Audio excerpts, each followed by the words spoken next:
सीढ़ियों पर रूप कंवर के धम धम पड़ते कदमों की आवाज हुई। भानु, भानु, वो आतंकित भाव से चिल्लाई। कहाँ है तू? भानु, तू बोलता क्यों नहीं? मैं भानु नहीं, गलियारे में आवाज गूंजी। गगन प्रताप हूं। मैं लौट आया हूं। भानु कहता था कि जाने वाले कभी नहीं आते, लेकिन मैं आ गया हूं। मैं राणा गगन प्रताप सिंह। आतताई अब साय का ख्याल छोड़ सीढ़ियों की तरफ लपक रहा था। राजकुमारी रूप कंवर, एक साया गला फाड़कर चिल्लाया। ऊपर ना आना, नीचे ही रहना। ऊपर आ रही हो तो वापस नीचे भाग जाओ और अपने आप को किसी कमरे में बंद कर लो। तुम्हारी जान को खतरा है। तुम कौन हो? रूप कंवर की आवाज आई। मैं सुनील हूं, वो प्रेस रिपोर्टर। वही। भानु, भानु कहाँ है? वो दोहरे दरवाजों के बीच में बंद है और फिलहाल सेफ है। आप ऊपर ना आए। फिर एक फायर हुआ। गोली सुनील के कान को हवा देती गुजरी। वो दीवार के साथ चिपक गया। उस घड़ी वहां का अंधेरा ही हथियारबंद आतताई से उसकी रक्षा कर रहा था। वो जानता था कि आतताई अंदाजन गलियारे में फायर झोंक रहा है, इसलिए उसे गोली का निशाना बना पाना उसके लिए असंभव नहीं तो बेहद कठिन काम जरूर था। वो और ज्यादा खतरा महसूस करता तो वो किसी भी कमरे में दाखिल होकर बंद दरवाजे के पीछे पनाह पा सकता था, लेकिन भानु के कुशल क्षेम से आशंकित राजकुमारी रूप कंवर अगर ऊपर आने का ख्याल न छोड़ती तो निश्चित रूप से गोली खा जाती, क्योंकि अब नीचे जल रही मोमबत्तियों की वजह से उसके पीछे घुप अंधेरा नहीं रहा था। अब आतताई भी गलियारे में ठिठक गया था और कान खड़े करके कोई आहट पाने की समझदारी दिखा रहा था। सुनील भी सांस रोके दीवार से चिपका खड़ा था।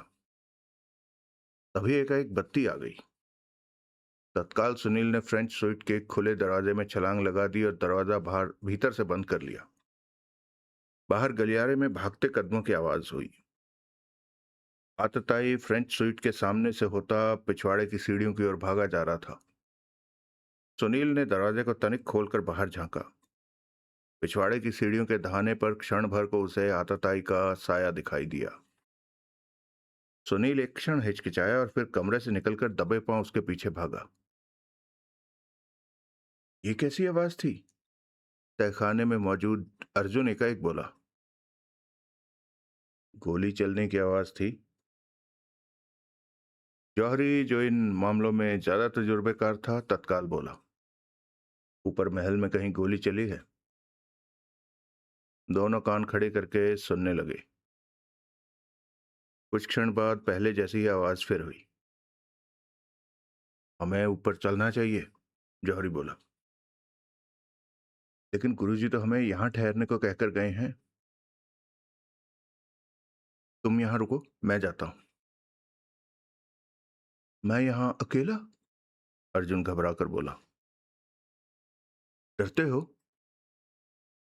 यार, या तो तुम मुझे साथ लेकर चलो या तुम भी यहीं ठहरो। यहां ठहरने का कोई फायदा नहीं। चलो, आगे महल की ओर जाती सुरंग तक दोनों चलते हैं। हाँ, ये ठीक है, अर्जुन चैन की सांस लेता हुआ बोला।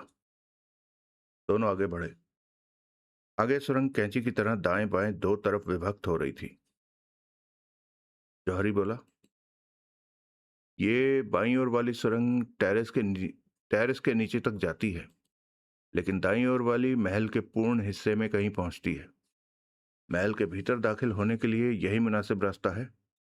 तुम जरा दाईं ओर वाली सुरंग पर निगाह रखो, मैं बाईं सुरंग का मुआयना करके आता हूं। यार, हौसला रखो, मैं गया और आया। अर्जुन को दोबारा प्रतिवाद करने का मौका दिए बिना जौहरी बाईं सुरंग में आगे बढ़ चला। अर्जुन सांस रोके कई कोई आहट पाने की कोशिश करने लगा और प्रतीक्षा करने लगा। 5 मिनट में जौहरी वापस लौटा तो उसकी जान में जान आई। उधर भी एक तहखाना है। उधर भी एक तहखाना है। लेकिन वो खाली है। उस तहखाने में एक गहरा कुआं भी है, जौहरी बोला।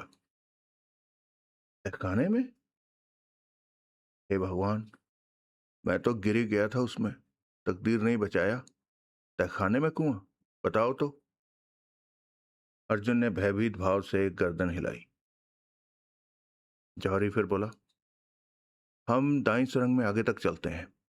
कम से कम उधर के उस दरवाजे तक तो चलते ही हैं, जिसके आगे महल में दाखिल होती सीढ़ियां हैं। कोई यहां आएगा तो उधर से ही आएगा। दोनों आगे बढ़े। सीढ़ियों के दहाने का दरवाजा खुला था। जौहरी ने क्षण भर को टॉर्च जलाई और बंद कर दी। उतने में वो ये देखने में कामयाब हो गया था कि आगे सीढ़ियां खाली थी और उनके सिरे वाला दरवाजा भी खुला था।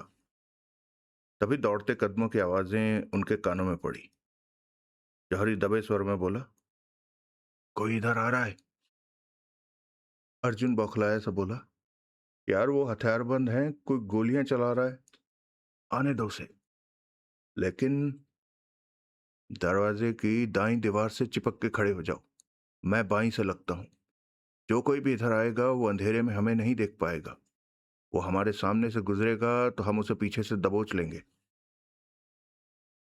भागते कदमों की आवाज अब करीब होती जा रही थी।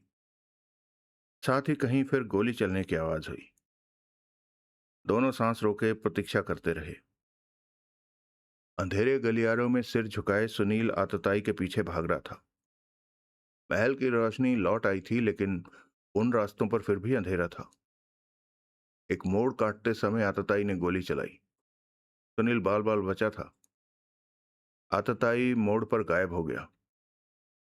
सुनील को एक बात का संतोष था कि आतताई उसी रास्ते पर भाग रहा था जो महल की जमी 2 मंजिल की ओर जाता था, जिस पर होकर सुनील महल में पहुंचा था और जिस पर आगे कहीं जौहरी और अर्जुन मौजूद थे।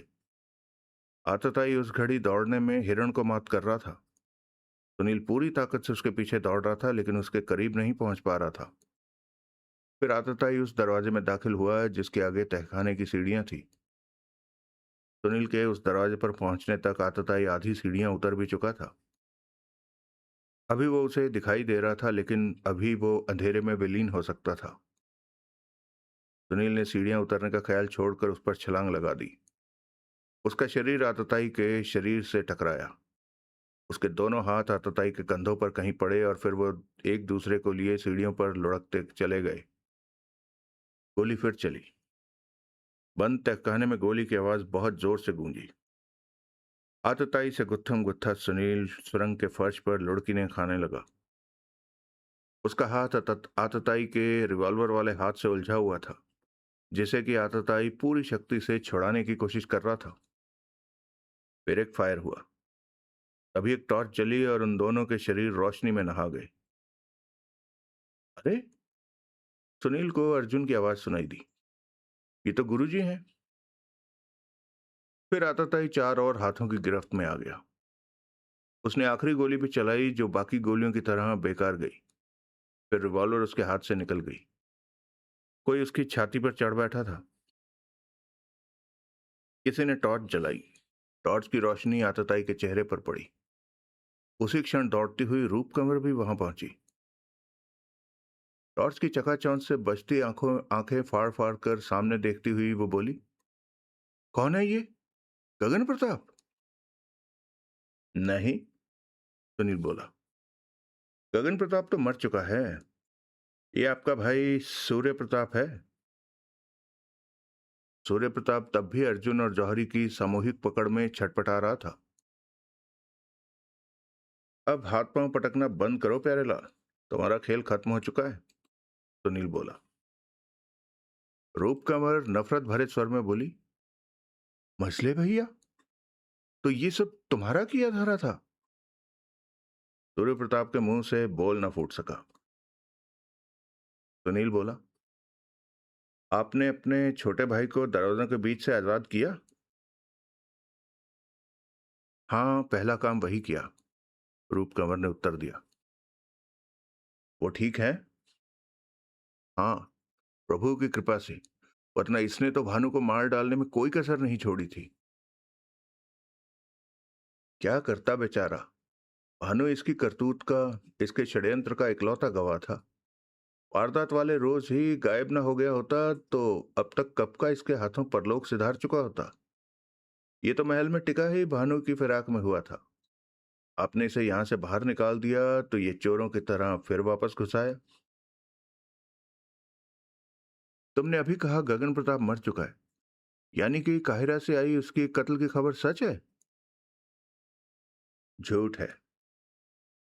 गगन प्रताप काहिरा में नहीं, पिछले बृहस्पतिवार की दोपहर को यहां अपने महल में ऊपर रंगशाला में मरा। उस रोज रंगशाला से जो लाश बरामद हुई थी वो गगन प्रताप की थी। तो फिर चंद्र प्रताप कहाँ है? इस वक्त होगा रोम में या पेरिस में कहीं, जहां की वो चंद्रेश पराशर बना अपनी गबन की कमाई और अपनी आजादी एंजॉय कर रहा होगा। तभी भानु प्रताप भी वहां पहुंचा। रूप कंवर सख्ती से बोली, भानु, मैंने तुम्हें यहां आने से मना किया था। हम आपकी फिक्र में आए हैं राजकुमारी। भानु बड़े दयनीय स्वर में बोला। उसके स्वर का रूप कंवर पर कुछ ऐसा असर हुआ कि उसकी आंखों छलछला आई। भानु ने सूर्य प्रताप की तरफ देखा जो कि तब अपने पैरों पर खड़ा था। उसको दाएं बाएं से जौहरी और अर्जुन ने दबोचा हुआ था और उसका सिर उसकी छाती पर झुका हुआ था। अरे, ये तो सूर्या भी है, भानु बोला। सुनील व्यंग्यपूर्ण स्वर में बोला, जो कि नकली आवाजें निकालने में माहिर हैं। देखा नहीं था कैसे पहले इन्होंने गगन प्रताप की आवाज की नकल उतारकर तुम्हें ऊपर बुलाया था, फिर तुम्हारी आवाज की नकल उतारकर राजकुमारी जी को ऊपर बुलाया था। कमाल है। भानु प्रताप सिंह, क्या यह सच नहीं कि पिछले बृहस्पतिवार की सुबह को तुमने विलायती स्पोर्ट्स कार पर यहां से रुखसत होते गगन प्रताप को नहीं, चंद्र प्रताप को देखा था, और इस बात ने तुम्हारे दिमाग को हिलाकर रख दिया था? हाँ, और तुम इस बात से आंदोलित इसलिए थे क्योंकि तुम समझते थे कि जिस षड्यंत्र के तहत तुम्हारी आंखों के सामने चंद्र प्रताप गगन प्रताप बन रुखसत हो रहा था, उसमें तुम्हारी बहन भी शामिल थी। हम अपनी बहन के खिलाफ कैसे अपनी जुबान खोल सकते थे? इसलिए तो हमने जो देखा था उसको अपने सीने में छुपाए तड़पते रहे और दुनिया की निगाहों से छुपे रहे, ताकि हमसे उस बाबत कोई सवाल ना हो सके। भानु प्रताप, अब मैं तुम्हें विश्वास दिलाता हूं कि उस षड्यंत्र से तुम्हारी बहन का कुछ लेना देना नहीं था। हमें इस बात की खुशी है। उसने एक बार बड़े अनुरागपूर्ण भाव से अपनी बहन की तरफ देखा और फिर बोला, हमने उस रोज गगन भैया को नहीं, गगन भैया की पोशाक पहने, उनका हुलिया बनाए चंद्र भैया को महल से विदा होते देखा था। और इस बात की पूरी गारंटी हमें तब हो चुकी थी जब हमने उन्हें दो दरवाजों के नीचे, जिसमें कि अभी हमें बंद कर दिए थे, गगन भैया को मरा पड़ा देखा था। मरा पड़ा नहीं, सिर्फ बेहोश पड़ा देखा था। मरे तो तुम्हारे भैया शॉटगन की गोली से ही थे। क्या ये क्या रहस्य है? रूप कंवर बोली। यहां से चलिए, अभी सब मालूम हुआ जाता है। अगला दृश्य। होटल लेक व्यू में अर्जुन के कमरे में अर्जुन, रमाकांत और सुनील मौजूद थे, जबकि प्रभुदयाल वहां पहुंचा। बड़ी देर की मेहरबान आते आते, सुनील बोला। चौकी में टाइम लग गया, प्रभुदयाल एक कुर्सी पर ढेर होता हुआ बोला। मुजरिम को पूरी तरह से बुक करा के ही तो आना था। हुजूर के पांव चौकी में आज पड़े, जबकि इस बाबत फोन मैंने आपको कल रात को किया था। मैंने तुम्हारा फोन आते ही यहाँ चौकी इंचार्ज कृपाराम से बात की थी। उसने फौरन एक सिपाही गगन महल भिजवाया था, लेकिन राजकुमारी रूप कंवर ने उसे डॉक्टर डांट कर भगा दिया था। वो कहती थी कि उसे किसी प्रोटेक्शन की जरूरत नहीं थी। प्रोटेक्शन की तो उसे बहुत जरूरत थी। आज हम लोग यहाँ न होते तो वो और उसका जुड़वा भाई दोनों गगन महल में मरे पड़े होते। कृपाराम ने गलती की, उसको सिपाही को वापस भेजना चाहिए था। रूप कंवरों से महल के भीतर ना भी घुसने देती तो भी महल के इर्द गिर्द मंडराते एक पुलिसिया की वहां मौजूदगी हत्यारे के हौसले पस्त कर सकती थी। खैर छोड़ो, जो होना था हो गया। अब बोलो, ड्रिंक्स बनाए तुम्हारे लिए? प्रभुदयाल हिचकिचाया। उसने अर्जुन की तरफ देखा। मुझे नीचे थोड़ा काम है, मैं अभी आता हूं। अर्जुन उठता हुआ बोला। वो कमरे से निकल गया तो प्रभुदयाल बोला, छोटा सा मेडिसिनल ड्रिंक। रमाकांत ने 3 नए जाम तैयार किए। Here is to crime, Ramakant बोला। And catching the criminals, Prabhudayal बोला। बाय फेयर मीन्स और फाउल, सुनील बोला। चीयर्स, तीनों बोले और उन्होंने गिलास टकराए। फिर प्रभुदयाल बोला, अब बोलो, किस बात ने तुम्हें केस की इतनी गहरी तफ्तीश करने के लिए प्रेरित किया? सुनील बड़ी गंभीरता से बोला, एक तो इसी बात ने कि रंगशाला में मिली लाश के थोबड़े के शॉटगन की गोली से यूं चिथड़े उड़े थे कि सूरत से उसकी शिनाख्त नहीं हो सकती थी। दूसरे, चंद्र प्रताप को गबन के इल्जाम में किसी भी क्षण अपनी गिरफ्तारी का अंदेशा था और अपने भाई की जगह उसके पासपोर्ट और उसकी प्लेन बुकिंग के जरिए भारत से फरार हो जाने का once in a lifetime जैसा सुनहरी मौका उसके सामने था। इस संदर्भ में ये काबिले गौर बात है कि चारों भाइयों में सबसे ज्यादा सूरतें गगन प्रताप की और चंद्र प्रताप की ही मिलती हैं। कोई फर्क है तो ये कि चंद्र प्रताप गगन प्रताप बालों को बाईं ओर और चंद्र प्रताप मांग नहीं निकालता। गगन प्रताप बहुत बारीकी से तराशी हुई मूछें रखता था और चंद्र प्रताप क्लीन शेव्ड रहता था। लेकिन वैसी बारीक मूछें एक दिन शेव ना करने पर भी ऊपरले होंठ पर बनाई जा सकती थी। फिर भी कोई कसर लगती तो आईब्रो पेंसिल से उन्हें रीटच करके थोड़ा गहरा किया जा सकता था और बालों में बाईं मांग कभी भी निकाली जा सकती है। बाकी उन दोनों भाइयों का कद काठ वगैरह सब एक जैसा था। हम्म।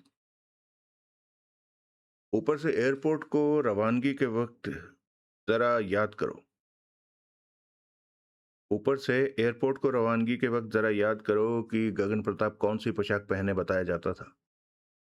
ट्वीड का महरून रंग का चारों खाने वाला कोट, उसी से मैच करती ब्राउन टाई, गुलाबी कमीज और लाल टाई।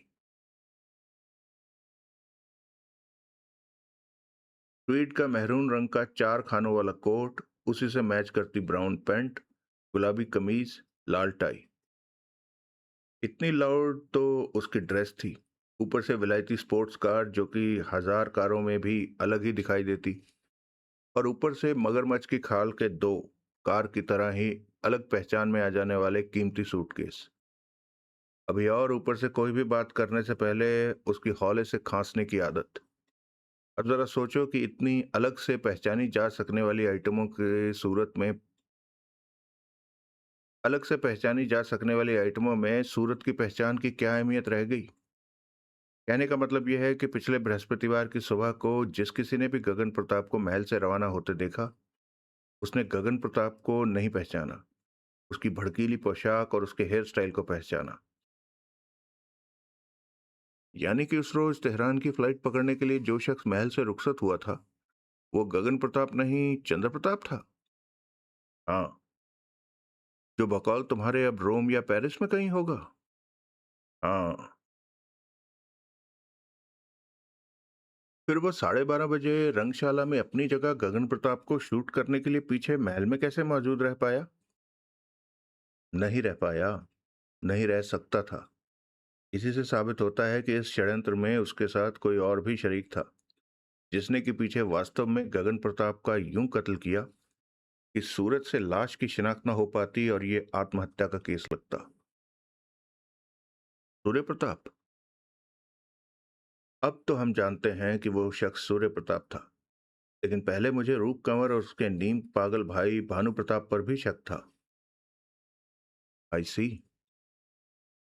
देखो, एक बार तुम ये कबूल करो कि रंगशाला में मरने वाला चंद्र प्रताप नहीं, गगन प्रताप था, तो ये बात अपने आप ही स्पष्ट हो जाती है कि एयरपोर्ट के लिए महल से रवाना होने वाला शख्स चंद्र प्रताप के अलावा कोई और नहीं हो सकता था। गगन प्रताप की तेहरान की फ्लाइट में बुक उसकी सीट खाली नहीं गई थी, इसलिए यह भी जाहिर है कि कोई तो उसकी जगह प्लेन पर सवार तेहरान पहुंचा ही था। अब वो शख्स सूर्य प्रताप नहीं हो सकता था क्योंकि वो तो महल में मौजूद था। इसी वजह से वो रूप कंवर भी नहीं हो सकती थी। भानु प्रताप गायब था लेकिन वो प्लेन का पैसेंजर नहीं हो सकता था क्योंकि उसकी कदरन कमजोर देह, उसके बालों का रंग, उसकी चमड़ी की पीली रंगत गगन प्रताप से नहीं मिलती थी। अब बाकी कौन बचा? जाहिर है कि चंद्र प्रताप।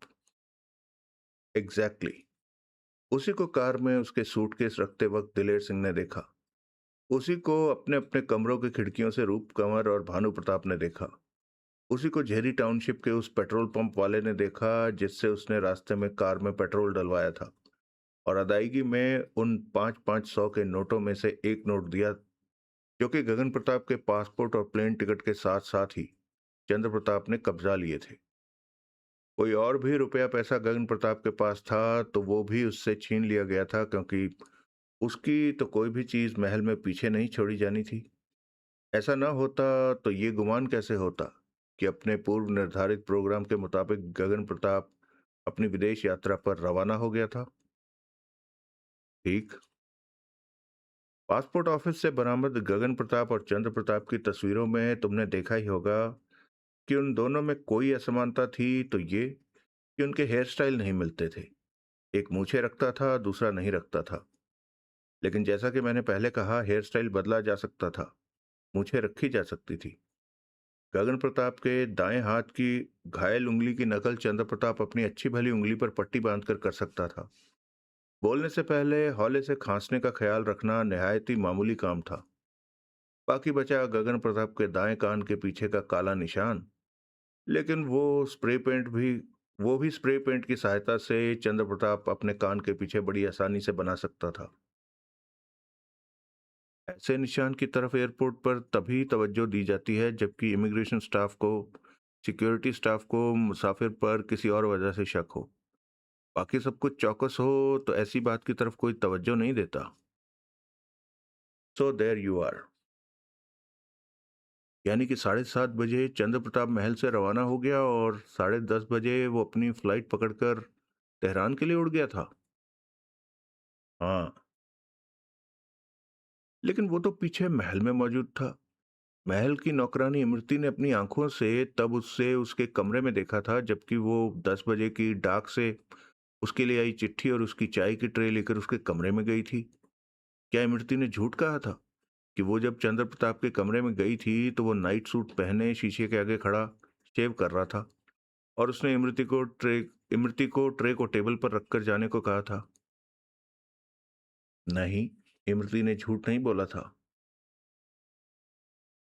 इसका मतलब तो ये हुआ कि उस रोज सुबह 10 बजे के करीब चंद्र प्रताप अपने बेडरूम में मौजूद था।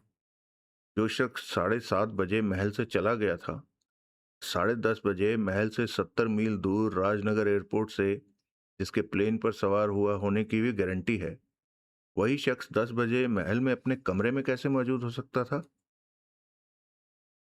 इजी। अब जबकि हमें पता था अब जबकि हमें पता है कि उस षड्यंत्र में चंद्र प्रताप का जोड़ीदार सूर्य प्रताप था, तो बच्चा भी ये समझ सकता है कि इमरती ने चंद्र प्रताप को नहीं, सूर्य प्रताप को देखा था। बंदा नवाज, जरा इस बात पर गौर करो कि वो चंद्र प्रताप का नाइट सूट पहने था और शीशे के सामने खड़ा शेव कर रहा था। जब सारे मुंह पर शेविंग क्रीम की झाग चढ़ी हो तो क्या सूरत दिखाई देती होगी? उसने इमरती से बात भी की थी। उसने उसे कहा था कि वो ट्रे मेज पर रख जाए। प्रभु, अभी पीछे महल में मैंने उसे गगन प्रताप और भानु प्रताप की आवाजें निकालते अपने कानों से सुना था। जो शख्स दो भाइयों की आवाज की नकल उतार सकता था, उसके लिए तीसरे भाई की आवाज की नकल उतार लेना क्या बहुत बड़ी बात थी? वो भी एक नौकरानी को बेवकूफ बनाने के लिए जो कि कुंवर जी के जलाल से वैसे ही थर्राई हुई होगी। प्रभुदयाल का सिर स्वमेव ही सहमति में हिलने लगा। सुनील ने सिगरेट का एक कश लगाया, विस्की की एक चुस्की भरी और बोला, ये एक बहुत ही सोची विचारी हुई स्कीम थी। षड्यंत्रकारियों ने स्कीम के हर पहलू को पहले ही बखूबी चौकस किया हुआ था। कोई ये न सोचने लगे कोई बहुत दूर के कौड़ी के तौर पर भी ये न सोचने लगे कि गगन प्रताप की जगह चंद्र प्रताप महल से विदा हुआ था। इसके लिए विदा की उस घड़ी के बाद किसी समय महल में चंद्र प्रताप को स्थापित सिद्ध करना जरूरी था। ऐसा पोस्टमैन भैरव सिंह के जरिए किया गया, जो कि सबको पता था कि ठीक 10 बजे वहां आता था। डाक लेकर, प्रभुदयाल चेतावनी भरे स्वर में बोला। क्या मतलब? भैरव सिंह वहां तफरीहन नहीं आता था, डाक डिलीवर करने आता था। अगर डाक ही ना होती तो वो क्या करने आता? वो ना आता तो उन लोगों की स्कीम पिट ना जाती। उसका आना पक्का था। कैसे पक्का था? जिस किसी ने चंद्र प्रताप को वारंट गिरफ्तारी से वार्न करने के लिए शहर से चिट्ठी लिखी थी, ऐसा कोई शख्स नहीं था। वो चिट्ठी मंगलवार को शहर से रवाना होने से पहले चंद्र प्रताप ने खुद अपने नाम महल के पते पर पोस्ट की होगी। तुम ये कैसे कह सकते हो? प्रभु, अहमियत चिट्ठी की नहीं, बाजरिया भैरव सिंह, वो चिट्ठी महल में पहुंचने की थी। वहां डाक दिन में सिर्फ एक बार आती है, सुबह 10 बजे। मंगलवार को राजनगर से पोस्ट की गई चिट्ठी बुधवार जेरी पहुंच गई होगी। लेकिन चंद्र प्रताप जानता था कि उसे महल में पहुंचाने के लिए भैरव सिंह अगले रोज 10 बजे ही आने वाला था। जहां तक उस चिट्ठी का सवाल है, वो तो हो सकता है लिफाफे में बंद कोई कोरा कागज रहा हो। प्रभुदयाल ने स्वीकार किया। हो सकता है। जरूर, इसलिए बाद में वो चिट्ठी कहीं से बरामद नहीं हुई थी। होती तो बरामद होती। शायद तो भी ना होती। बहरहाल, तुम आगे बढ़ो। उस चिट्ठी के संदर्भ में सूर्य प्रताप ने जानबूझकर अपनी बहन रूप कंवर से यह कहानी की कि चंद्र प्रताप चाहता था कि इमरती के हाथ उसकी चाय भी तभी भेजी जाए जबकि डाक आ जाए। यूं सूर्य प्रताप को खबर थी कि कब इमरती चाय और डाक के साथ चंद्र प्रताप के कमरे में पहुंचने वाली थी। एन उस घड़ी वो चंद्र प्रताप का नाइट सूट पहने, उसकी तरह बालों में कंघी करके और चेहरे पर ढेर सारी शेविंग क्रीम की झाग थोपे इमरती को दर्शन देने के लिए अपेक्षित खड़ा था। इमरती को दर्शन देने के लिए शेव का बहाना करता शीशे के सामने तैयार खड़ा था, जैसा कि अपेक्षित था। इमरती ने उसे चंद्र प्रताप समझा और यूं ये स्थापित हुआ कि चंद्र प्रताप महल में बराबर मौजूद था, जिसने कि बाद में रंगशाला में जाकर आत्महत्या कर ली थी। एक बार ये स्थापित हो जाने पर कि चंद्र प्रताप महल में था, बाद में रंगशाला में पड़ी लाश को देखकर हर किसी का कूदकर इस नतीजे पर पहुंच जाना स्वाभाविक था कि वो चंद्र प्रताप की लाश थी। क्योंकि भानु वो हो नहीं सकता था, सूर्य प्रताप सही सलामत मौजूद था और गगन प्रताप विदेश यात्रा पर चला गया था। लाश के जिस्म पर चंद्र प्रताप की CPM गुदी अंगूठी थी।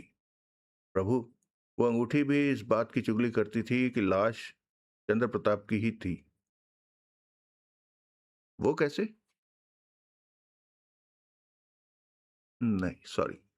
लाश के जिस्म पर चंद्र प्रताप की CPM गुदी अंगूठी थी। प्रभु, वो अंगूठी भी इस बात की चुगली करती थी कि लाश चंद्र प्रताप की नहीं थी। वो कैसे?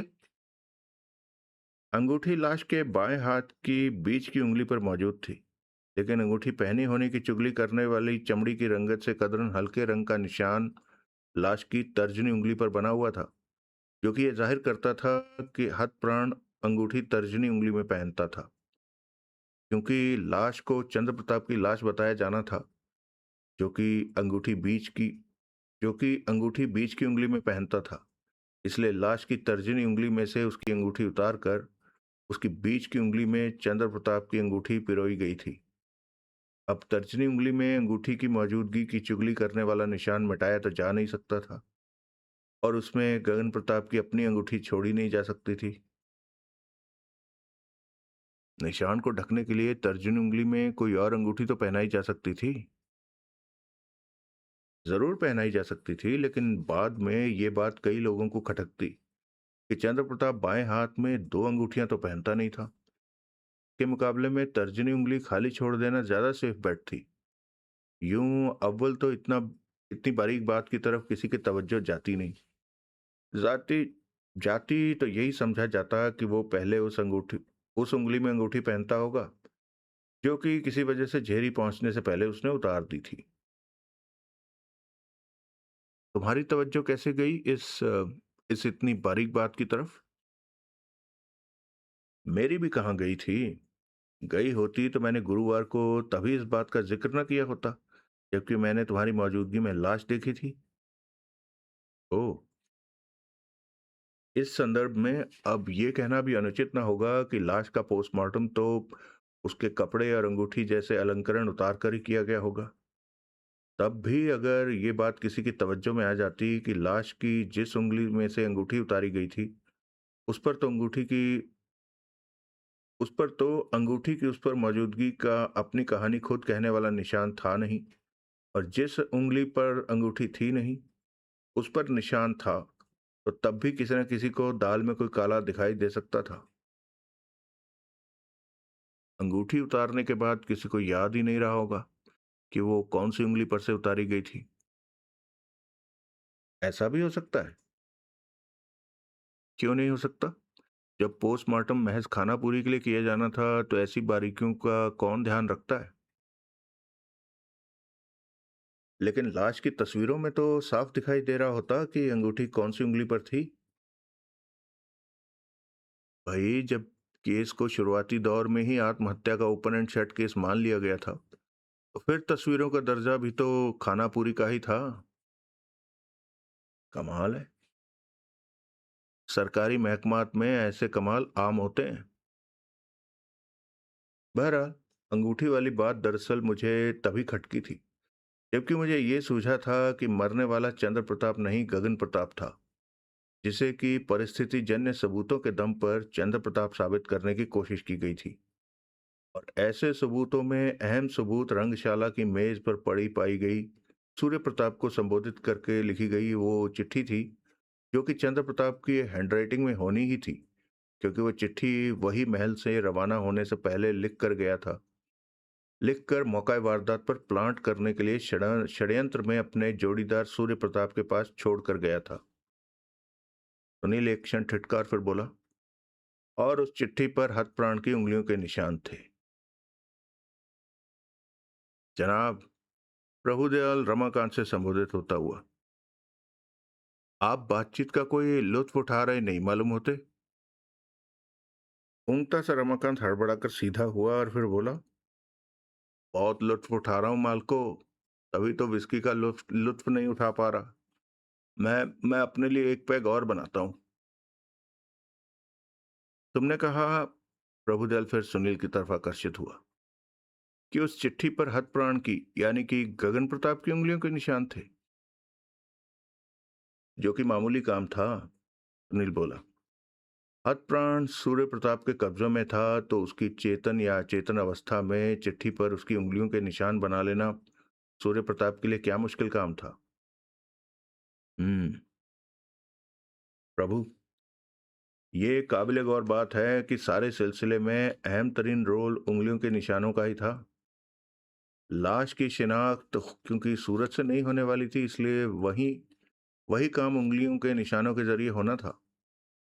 पुलिस ने चिट्ठी पर से उंगलियों के निशान उठाकर लाश की उंगलियों के निशानों से मिलाए तो मिलते पाए, क्योंकि चिट्ठी चंद्र प्रताप की हैंडराइटिंग में थी, इसलिए सहज ही समझ लिया गया कि चंद्र प्रताप की लाश चंद्र प्रताप की थी। और उंगलियों के निशान पाए गए उसकी कंघी पर, उसके बालों के गोल ब्रश पर, उसके शेव के ब्रश पर, उसकी सेफ्टी रेजर वगैरह पर। वो तमाम के तमाम निशान भी लाश की उंगलियों के निशानों से मिलते पाए गए। कैसे? जैसे चिट्ठी पर हथप्राण की उंगलियों के निशान बनाए गए थे, वैसे ही उन चीजों पर भी। नहीं, उन चीजों से बरामद निशान असली थे और पहले से उनके मालिक के इस्तेमाल की वजह से बने हुए थे। यानी कि वो चीजें गगन प्रताप की थी। हाँ, लेकिन उस पर उनके वंश के शाही निशान शेर के मुंह के साथ चंद्र प्रताप सिंह के नाम के प्रथम अक्षर छपे हुए थे। उन पर CPS लिखा हुआ था। वो अक्षर स्क्रीन प्रिंटिंग द्वारा उन चीजों पर छापे गए थे। चंद्र प्रताप सिंह और गगन प्रताप सिंह के नाम के प्रथम अक्षरों में सिर्फ पहले अक्षर का फर्क है। यानी कि सी और जी का। अब जरा गौर करो कि सी और जी की बनावट में कितनी समानता होती है। सी और जी में यही फर्क होता है कि जी के अर्धवृत्त के निचले सिरे पर आगे भीतर को घूमी हुई एक घुंडी होती है। अगर वो घुंडी मिटा दी जाए, यानी कि उस पेंट को जो नाखून से भी खुरचा जा सकता था सावधानी से खुरच दिया जाए, तो अक्षर जी सी बन जाएगा। ओह, बस इतना सा काम करना था चंद्र प्रताप ने, गगन प्रताप की मिल्कियत उन चीजों को अपनी मिल्कियत साबित करने के लिए। यूं जी का सी बनाकर उसने वो चीजें अपने सामान में प्लांट कर दी। पुलिस ने उन्हें उसकी मिल्कियत समझकर बरामद किया। उन पर से उंगलियों के निशान उठाए जो कि वस्तुतः गगन प्रताप के थे। उनका लाश की, वो भी गगन प्रताप की थी। उंगलियों के निशानों से मिलान किया, उन्हें मिलता पाया और ये गलत नतीजा निकाला कि लाश चंद्र प्रताप की थी। यानी कि जो शिनाख्त सूरज से होनी चाहिए थी और सिक्के बंद होनी चाहिए थी, वो उंगलियों के निशानों से हुई और गलत हुई। प्रभु, अब तुम्हारी समझ में ये भी आ गया होगा कि क्यों चंद्र प्रताप के ज्योति टावर वाले फ्लैट से, उसकी प्रताप नगर वाली कोठी से या उसके ऑफिस से उसकी उंगलियों के निशान बरामद नहीं हुए थे। क्यों हर ऐसी जगह से वो निशान बड़े यत्न से मिटा दिए गए थे। अगर यूं कहीं से चंद्र प्रताप की उंगलियों के निशान मिल जाते और वो हथप्राण की उंगलियों के निशानों से या चिट्ठी या शेव वगैरह के सामान पर से उठाए गए उंगलियों के निशानों से ना मिलते पाए जाते, तो फिर ये नतीजा निकालने के लिए हमें तुम्हारी हामी की जरूरत ना होती कि लाश चंद्र प्रताप की नहीं थी। Exactly exactly। एन इसी तरीके से अगर कहीं से गगन प्रताप की उंगलियों के निशान बरामद हो जाते, वो लाश से मिलते पाए जाते, तो तब भी षड्यंत्रकारियों की योजना का पटड़ा हो जाता। इस संदर्भ में षड्यंत्रकारियों का गगन प्रताप की इन दो हरकतों ने बड़ा साथ दिया कि एक तो उसने अपने ऑफिस से रिटायरमेंट ले ली और अपना तमाम ताम झाम वहां से उठा लिया। उसके पीछे मैनेजिंग डायरेक्टर की कुर्सी पर मेहता बैठ गया और यूं जहां जहां गगन प्रताप की उंगलियों के निशान होने चाहिए थे, वहां वहां मेहता की उंगलियों के निशान बन गए। दूसरे, वो परदेश रवाना होने से पहले अपने फ्लैट को उसकी रंगाई पुताई के लिए इंटीरियर डेकोरेटर्स के हवाले कर गया, जिनके काम की वजह से वहां उंगलियों के क्या, कैसे भी कोई निशान ना बचे। अगर ऐसा ना हुआ होता तो उन लोगों ने जैसे ज्योति टावर वाले फ्लैट में और प्रताप नगर वाली कोठी में झाड़ू फेरा था, वैसे ही उन्होंने गगन प्रताप के फ्लैट और ऑफिस से उसकी उंगलियों के निशान मिटाने की कोई जुगत भिड़ाई होती। प्रभु, वो लोग ऐसे उंगलियों के निशानों की बरामदी अफोर्ड नहीं कर सकते थे। गगन प्रताप या चंद्र प्रताप दोनों में से किसी एक की भी उंगलियों के प्रमाणिक निशान पुलिस को मिल जाना इस स्कीम का पुलंदा बांध सकता था। गगन प्रताप की उंगलियों के निशान लाश की उंगलियों के निशानों से मिलते पाए जाते, तो भी उनकी पोल खुलती। चंद्र प्रताप की उंगलियों के निशानों से मिलते पाए जाते, तो भी उनकी पोल खुलती। चंद्र प्रताप की उंगलियों के निशान लाश की उंगलियों के निशान से न मिलते मिलते पाए जाते, तो भी उनकी पोल खुलती। अपना जो सामान वो अपने प्राइवेट सेफ डिपॉजिट वॉल्ट के लॉकर में बंद कर गया था, जब वो बरामद होता, तो जब उस पर से उंगलियों के निशान उठाए जाते, तो तब भी तो षड्यंत्रकारियों की पोल खुलती। वो लॉकर खोल लिया पुलिस ने? नहीं। क्यों?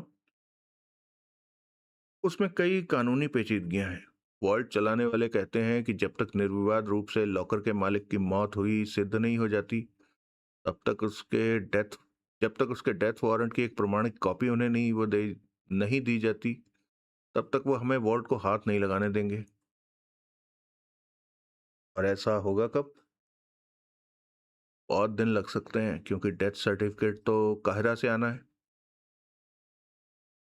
उसके बाद मुमकिन है कि मरने वाले के वारिस लॉकर खोलने जाने में कोई अड़ंगा खड़ा कर देते और लॉकर को तब तक सील कर दिए जाने का हुक्म हो जाता, जब तक कि ये स्थापित न हो जाता कि मरने वाले का असली कानूनी वारिस कौन था। बहुत मुमकिन है। जब तक इतना कुछ होके हटता, सुनील तनिक हंसकर बोला, तब तक सूर्य प्रताप क्या यहीं बैठा होता? तब तक तो वो कब का अपने जोड़ीदार के पास वहां ना पहुंच गया होता, जहां से उसको पकड़ मंगवाना तो दूर, जहां उसको तलाश भी कर पाना मुश्किल होता। ठीक। ऊपर से हमारा शक अगर किसी बात के लिए जागता तो वो चंद्र प्रताप की आत्महत्या का तरीका था। ये बात मुझे भी सूझी थी कि शायद वो आत्महत्या का नहीं, हत्या का केस हो। लेकिन एक तो वो भीतर से बंद कमरा मुझे इस सोच से हतोत्साहित करता था, और दूसरे जिन लोगों के हत्यारा होने की संभावना हो सकती थी, उनमें से एक तो हतप्राण की जिंदगी में ही वहां से चला गया था, और बाकी जने जब रंगशाला का बंद दरवाजा तोड़ा गया था तो वो बंद दरवाजे के बाहर मेरे साथ मौजूद थे, सिवाय भानु प्रताप के। दुरुस्त। लेकिन बंद कमरे के भीतर वो भी हत्या कैसे कर सकता था? कैसे वो बंद कमरे में दाखिल हो सकता था और कैसे उसमें से बाहर निकल सकता था? प्रभु, प्यारे ने सिर्फ बंद कमरे से बाहर निकलना था, बंद कमरे में दाखिल नहीं होना था। समस्या दाखिला नहीं थी। रंगशाला में अगर सच में ही चंद्र प्रताप मरा होता तो उसकी जिंदगी में दाखिला तो वहां बकायदा दरवाजा खटखटा के हासिल किया जा सकता था। रंगशाला में अगर सच में ही चंद्र प्रताप मरा होता तो उसकी जिंदगी में दाखिला तो वहां बकायदा दरवाजा खटखटा के ही हासिल किया जा सकता था। चंद्र प्रताप अगर सच में भीतर होता तो दरवाजा खटखटाए जाने पर क्यों वो अपने किसी भाई को या बहन को दरवाजा न खोलता? बहन को भी? हाँ। अब हमें पता है कि ये सब किया धरा सूर्य प्रताप का है, लेकिन पहले तो उसके साथ साथ रूप कंवर और भानु भी शक के दायरे में आते थे। सच पूछो तो शुरुआती दौर में तो मुझे ये उन तीनों की मिली भगत लगती थी, क्योंकि वह तीनों गगन प्रताप की अपनी कार पर सवार होकर महल से रवानगी के गवाह थे। यानी कि तीनों झूठ बोल रहे हो सकते थे कि रवाना होने वाला गगन प्रताप था, ना कि चंद्र प्रताप। ऊपर से रूप कंवर ने अपने बयान में यह भी कहा था कि 9 बजे के करीब उसने चंद्र प्रताप के कमरे के बंद दरवाजे के बाहर से ही उसका हालचाल पूछा था, और उसे कहा था कि वो थोड़ी देर के लिए लक्कड़ मंडी जा रही थी, जिसके जवाब में भीतर से चंद्र प्रताप ने कहा था कि अब लंच पर ही दोनों की मुलाकात होगी। अब हम जानते हैं कि तब भीतर जरूर सूर्य प्रताप था, जिसने चंद्र प्रताप की आवाज में अपनी बहन को जवाब दिया था। लेकिन तब उस बयान से ऐसा लगता था जैसे 7:30 बजे के बाद भी चंद्र प्रताप को महल में मौजूद साबित करने में वो झूठ बोलकर कि उसने चंद्र प्रताप से बात की थी, अपना योगदान दे रही थी। इसका मतलब ये हुआ कि सूर्य प्रताप महल से कहीं गया ही नहीं था, वो शुरू से ही महल में था। ऐसा तो नहीं था। क्यों नहीं था? क्योंकि एक तो पुलिसी तफ्तीश का ये एक स्थापित तथ्य है कि सूर्य प्रताप 10 बजे के बाद किसी समय झेरी गांव के करीब पुरानी ढक्की में देखा गया था। दूसरे 12:10 पर दरबान दिलेर सिंह ने उसे महल में लौटते देखा था। हम्म। कहने का मतलब यह है कि दिखावे के लिए अपनी मौजूदगी महल से बाहर, महल से दूर स्थापित करने के लिए एक बार तो वो जरूर बाहर निकला होगा, लेकिन बीच में चुपचाप वापस लौट आया होगा। महल में इतने दरवाजे हैं, वो मुख्य द्वार से सैर के बहाने निकला होगा और फिर आजू बाजू या पिछवाड़े के किसी दरवाजे से महल में वापस घुस आया होगा। दिलेर सिंह ने 12:10 पर जब उसे लौटते देखा था तो उसे क्या मालूम था कि वो चोरी से 2 मिनट को बाहर निकल कर जाहिर तौर पर वापस लौट रहा था या सुबह का गया वापस लौट रहा था। इसी प्रकार सुबह जब वो सैर के लिए महल से निकलता देखा गया था, तो क्या पता कि वो उल्टे पांव चुपचाप चोरों की तरह वापस महल में घुस आया था या पुरानी ढक्की तक का चक्कर लगाकर लौटा था। प्रभु, वो अपनी आवाजाही की अपनी मर्जी के मुताबिक बखूबी यूं ऑर्गेनाइज कर सकता था। वो अपनी आवाजाही की अपनी मर्जी के मुताबिक बखूबी यूं ऑर्गेनाइज कर सकता था कि वो आते या जाते, जब चाहता किसी को दर्शन देता, जब चाहता किसी की भी निगाहों से छुपा रहता। क्या मुश्किल काम था? प्रभुदयाल ने सहमति में सिर हिलाया। गगन प्रताप की महल से रवानगी के वक्त की एक बात और भी है। बाद में जिसकी तरफ मेरा ध्यान गया था, तो मुझे लगने लगा था कि रूप कंवर और भानु प्रताप उस षड्यंत्र में शामिल नहीं हो सकते थे। कौन सी बात? गगन प्रताप को अपनी स्पोर्ट्स कार में सवार होकर वहां से विदा होता 4 जनों ने देखा था। दरबान दिलेर सिंह ने, रूप कंवर ने, भानु प्रताप ने और सूर्य प्रताप ने। इनमें से 3 जनों ने गगन प्रताप को, जो कि उसके बहरूप में वास्तव में चंद्र प्रताप था, फासले से देखा था। दिलेर सिंह गगन प्रताप के सूटकेस कार में लाद कर वहां से हट गया था और राहदारी पर परे जा खड़ा हुआ था। तो गगन प्रताप महल से बाहर निक तो गगन प्रताप महल से बाहर निकला था। तब रूप कंवर और भानु प्रताप भी उससे दूर पहली मंजिल पर स्थित अपने अपने बेडरूम की खिड़की में थे। सिर्फ सूर्य प्रताप ही था जो गगन प्रताप की कार को गैरेज से निकाल कर लाया था, जिसने कार में उसके सूटकेस रखवाए थे और जिसके सामने गगन प्रताप महल से निकलकर कार में सवार हुआ था। अपने खुद के बयान के मुताबिक प्रताप उससे हाथ मिलाकर वहां से रुखसत हुआ था। अब जरा सोचो कि क्या यह मुमकिन था कि तब सूर्य प्रताप को पता न लगा होता कि उससे हाथ मिलाता शख्स गगन प्रताप नहीं, उसके बहरूप में चंद्र प्रताप था। नहीं मुमकिन था। बल्कि वो तो इसलिए भी उस घड़ी स्पोर्ट्स कार के करीब करीब मौजूद रहा होगा ताकि कोई और एकाएक वहां पहुंच जाए तो वो उसे बातों में लगाकर उसकी तवज्जो इधर उधर रख सके या उसे वहां से परे ले जा सके ताकि गगन प्रताप के बहरूप में चंद्र प्रताप वहां से निर्विघ्न विदा हो सके।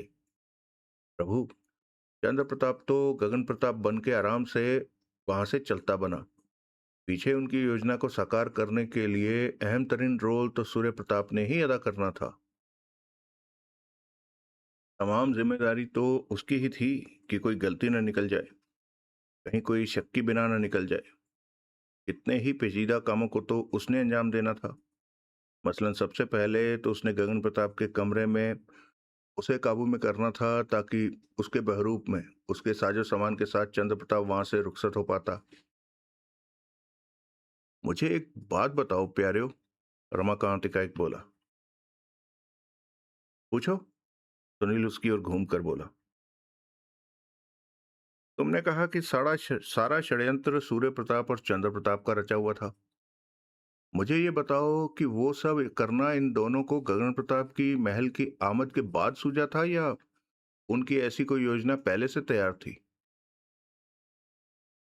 प्रभुदयाल मुस्कुराकर बोला, जनाब, आपके सवाल से एक बात तो साबित हो गई कि आप ऊँग नहीं रहे, बल्कि सोए नहीं पड़े, तमाम बातचीत बहुत गौर से सुन रहे हैं। रमाकांत धूर्त भाव से हंसा। सुनील बोला, योजना तो शर्तिया पहले से ही तैयार होगी, क्योंकि इस योजना में गगन प्रताप की बिजनेस से वक्त से पहले रिटायरमेंट का और वेकेशन के लिए विदेश जाने का भी रोल है। उन्हें इन दोनों बातों की खबर कैसे लगी होगी? प्रभुदयाल ने पूछा। चंद्र प्रताप को लगी होगी। मंजरी नाम की उस लड़की से लगी होगी जिससे गगन प्रताप और चंद्र प्रताप दोनों के ताल्लुकात थे, दोनों जिस पर दिल रखते थे। पूछताछ से हमें मालूम हुआ है कि मंजरी मंजरी रमाकांत बोला, शहर में तफरीहन दोनों भाइयों से मिला करती थी। उसी ने चंद्र प्रताप को जाने या अनजाने में बताया हो सकता है कि गगन प्रताप बिजनेस से रिटायर होकर विदेश यात्रा को जा रहा था। तभी चंद्र प्रताप को, जो कि महसूस कर रहा था कि अब उसका गबन के केस में फंस जाना महज वक्त की बात थी, उस जानकारी में अपनी तमाम दुश्वारियों का हल दिखाई दिया होगा। तभी उसे सूझा होगा कि न सिर्फ वो चुपचाप विदेश भाग सकता था, बल्कि यह भी साबित कर सकता था कि अपने अंजाम से घबराकर उसने आत्महत्या कर ली थी, ताकि गबन के मामले में उसकी आगे पीछे की तफ्तीश ही बंद हो जाती, ताकि गबन के मामले में उसकी आगे तफ्तीश ही बंद हो जाती, क्योंकि उसने अपने पीछे अपने आप को मरा साबित करके दिखाना था। इसलिए उसे अपनी करतूत में किसी जोड़ीदार की जरूरत थी। का वो जोड़ीदार सूर्य प्रताप बना, जो कि पता नहीं संयोगवश कहीं से उसे टकरा गया था या उसने उसको खास तौर से इसी काम के लिए नेपाल जाकर तलाश किया था। दोनों को एक सूत्र में बांधने वाली जो बात थी वो उन दोनों की ही खस्ता माली हालत थी, जो कि अब स्थापित हो चुका है। चंद्र प्रताप पैसे की खातिर गबन जैसी नीचता पर उतरा हुआ था और सूर्य प्रताप तो अपने आप को बंजारा रमता जोगी बताता ही था, जो कि शायद अपनी भटकन से किनारा करके कहीं टिक के रहना चाहता था। बहरहाल दोनों की जुगलबंदी बनी और वो गगन प्रताप की परदेश के लिए रवानगी से पहले ही मांस नोचने को आमादा दो गिद्धों की तरह उससे पहले गगन महल पहुंच गए।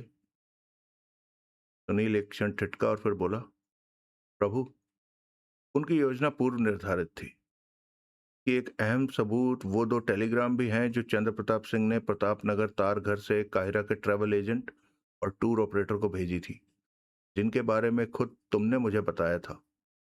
उन दोनों टेलीग्रामों की इबारत पर गौर करो तो साफ ऐसा मालूम होता है कि पहले ही तय हो चुका था कि गगन प्रताप का कत्ल होना था और चंद्र प्रताप ने उसकी जगह विदेश यात्रा पर जाना था और काहिरा पहुंचकर किन्हीं स्थानीय लोगों की सहायता से यह स्थापित करना था कि वहां गगन प्रताप का कत्ल हो गया था। उसका वो स्थानीय संपर्क, जो कि निश्चित है कि वास्तव में देश विदेश घूमे सूर्य प्रताप का संपर्क था, वो ट्रैवल एजेंट और टूर ऑपरेटर वास्तव में एक लोकल गैंगस्टर था, जो कि अपने उस फर्जी कारोबार की ओट में टूरिस्टों को लूटता था। और इस बात की तस्दीक हमारा काहिरा का कॉरेस्पॉन्डेंट भी कर चुका है। वो दोनों टेलीग्राम में साफ जाहिर करती हैं कि उसको पहले ही खबरदार किया जा चुका था कि उसने क्या करना था, कब करना था। हम्म दूसरी टेलीग्राम की इबारत साफ जाहिर करती है कि टेलीग्राम भेजने वाले का 10 अक्टूबर को काहिरा में आगमन निश्चित था, लेकिन काहिरा तो गगन प्रताप जा रहा था, जबकि टेलीग्राम भेजने वाला चंद्र प्रताप था। क्या यह बात अपने आप में सबूत नहीं कि वास्तव में चंद्र प्रताप ने गगन प्रताप बनकर उसकी टिकट पर विदेश यात्रा पर जाना था? इसी से यह बात भी साफ हो जाती है कि वो तेहरान में क्यों नहीं रुका। वो तेहरान में इसलिए नहीं रुका क्योंकि सैर सपाटा गगन प्रताप का मिशन था, न कि उसका। उसको तो असल में काहिरा पहुंचना था, जहां की गगन प्रताप के कत्ल का ड्रामा स्टेज किए जाने की तैयारी पहले ही हो चुकी थी। लेकिन तेहरान जाना उसकी मजबूरी थी, क्योंकि गगन प्रताप का टिकट तेहरान का था। उसका लक्ष्य काहिरा था, इसलिए वो तेहरान उतरते ही एयरपोर्ट से ही दूसरी फ्लाइट पकड़कर काहिरा चला गया। प्रभुदयाल ने सहमति में सिर हिलाया। अलबत्ता तेहरान में उसने ये एक काम जरूर किया कि उसने अपने नौकर उमेद सिंह को वहां से एक टेलीग्राम भेजी, ताकि ये स्थापित हो पाता कि गगन प्रताप सिंह तेहरान पहुंच चुका था। टेलीग्राम में उसकी डाक को काहिरा में भारतीय दूतावास के पते पर भेजने की हिदायत महज इसलिए थी क्योंकि टेलीग्राम में उसने कुछ तो लिखना ही था। वस्तुतः ना उसका ऐसी डाक से कोई लेना देना था और ना उसका भारतीय दूतावास में जाने का कोई इरादा था। होता भी क्यों? वो गगन प्रताप थोड़ा ही था जिसकी कि अपनी डाक में दिलचस्पी होती। ठीक। सुनील सिगरेट का एक कश लगाकर बोला, अब जरा बृहस्पतिवार सुबह ही गगन महल की हलचलों की कल्पना करो। इमरती के बयान से यह स्थापित हो चुका है कि सुबह 7 बजे के करीब गगन प्रताप ने अपने कमरे में मंगाकर नाश्ता किया था। यह भी स्थापित है कि सूर्य प्रताप के खुद के यह भी स्थापित है सूर्य प्रताप के खुद के ही बयान से कि सूर्य प्रताप तब उसके कमरे में गया था। वो कहता है कि वो गगन प्रताप को नाश्ता करता छोड़कर शेव वगैरह करने के लिए अपने कमरे में वापस लौट आया था, लेकिन हकीकतन तब उसने गगन प्रताप पर आक्रमण करके उसे बेहोश कर दिया था और उसे उसके बेडरूम और फ्रेंच स्वीट के दो दरवाजों के बीच की सीमित जगह में बंद कर दिया था। फिर चंद्र प्रताप ने वहां आकर गगन प्रताप का बहुरूप धारण किया था, उसका सामान हथियाया था और दो सूटकेसों में से एक में वो 32 लाख रुपया, जो कि उसके कब्जे में था, और जो माल पानी गगन प्रताप के पास मिला था, बंद कर लिया था। फिर सूर्य प्रताप गैराज में से गगन प्रताप की कार निकालने चला गया था और जब कार मुख्य द्वार के सामने पोर्टिको में पहुंची थी तो दिलेर सिंह ने उसमें दोनों सूटकेस लाकर लाद दिए थे। फिर सूर्य प्रताप की देखरेख में गगन प्रताप बना चंद्र प्रताप महल से निकलकर कार में सवार हुआ था और वहां से रुखसत हो गया था। अब पीछे जो कुछ करना था सूर्य प्रताप ने करना था।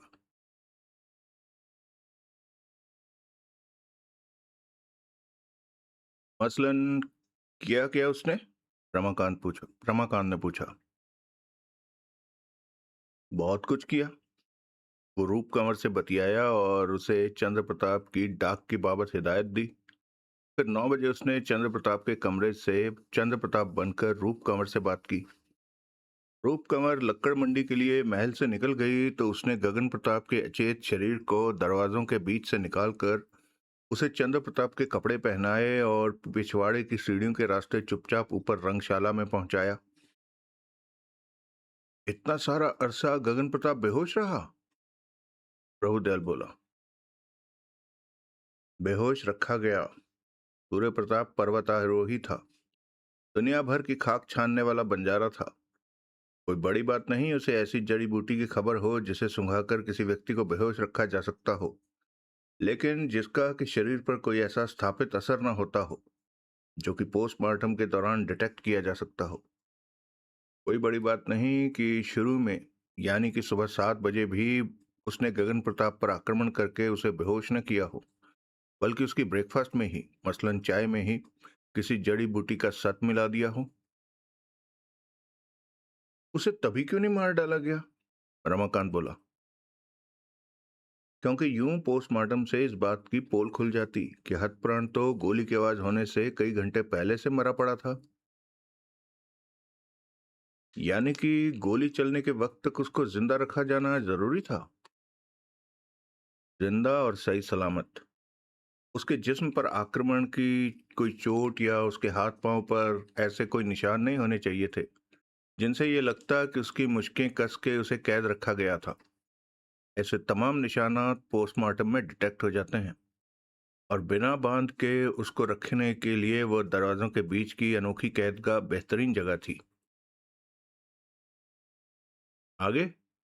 प्रभुदयाल बोला। जैसा कि मैंने पहले ही कहा, 10 बजे वो चंद्र प्रताप के बेडरूम में उसका नाइट सूट पहने, मुंह को शेविंग क्रीम की झाग से लिथड़ाए शेव करने का बहाना करता खड़ा था। तभी चाय की ट्रे और डाक के साथ वहां पहुंची इमरती इस बात की जामिन बन पाती कि उस घड़ी भी चंद्र प्रताप महल में था। तब तक रूप कंवर और भानु प्रताप दोनों महल से जा चुके थे। खुद उसे भी महल से सैर करने के लिए निकल गया समझा जा रहा था, इसलिए सूर्य प्रताप के आइंदा कार्यकलापों में कोई विघ्न नहीं आने वाला था। उसकी कोई आहट इमरती को या दूसरे नौकर किशन सिंह को मिलती तो वो यही समझते कि महल में चंद्र प्रताप था, जो कि अच्छा ही होता। लेकिन इमरती तो कहती है कि उसने रंगशाला से आती आवाजें ऐन उस वक्त भी सुनी थी जिस वक्त की सूर्य प्रताप पुरानी ढक्की में देखा गया था। पीछे रंगशाला में ऐसी आवाजें होने का इंतजाम करके जाना सूर्य प्रताप के लिए कोई कठिन काम नहीं था। वो आवाजें पैदा करने का एक आसान तरीका तो टेप रिकॉर्डर ही है, जिसमें कि कुछ खटकने की, कुछ गिरने की आवाजें एडवांस में टेप करके रखी जा सकती थी और उसे पीछे रंगशाला में चलता छोड़ा जा सकता था। दूसरा तरीका ये था कि गिरने पर झंझनाने की या धमक की आवाज पैदा करने वाली कुछ चीजों को पीछे रस्सी के साथ बांधकर कहीं लटका कर और रस्सी के नीचे कहीं मोमबत्ती जलाकर छोड़ा जा सकता था। पीछे रस्सी मोमबत्ती की लौ में धीरे धीरे सुलगती रहती और जब जलकर टूटती तो उसके साथ बंधी चीजें नीचे गिरने पर आवाज करके ऐसे तमाम साजो सामान को बड़ी सहूलियत से घटनास्थल से गायब कर सकता था। हम्म। इमरती रंगशाला में आकर उसे किसी वजह से पुकारने न लगती, उसका ये इंतजाम तो उसने किया ही था कि उसने उसे खास हिदायत दी थी कि 1 घंटा उसे डिस्टर्ब न किया जाए। 1 घंटे के दौरान ही वो रंगशाला में उसकी गैर हाजिरी में आहट होने का इंतजाम छोड़कर खुद पुरानी ढक्की का चक्कर लगाकर आया, ताकि ये बात और अच्छी तरह से स्थापित हो जाती कि पीछे महल में अपने काम में मसरूफ चंद्र प्रताप मौजूद था। ठीक। वापसी पर सूर्य प्रताप के पास जो अहम काम था वो था रंगशाला में चंद्र प्रताप की आत्महत्या की स्टेज सेट करना। वहां एक तो उसने वो चिट्ठी प्लांट करनी थी जो कि चंद्र प्रताप पहले ही खुद उसके नाम लिखकर छोड़ गया था। दूसरे उसने गगन प्रताप को उस कुर्सी पर बिठाना था जिस पर की लाश पड़ी पाई गई थी।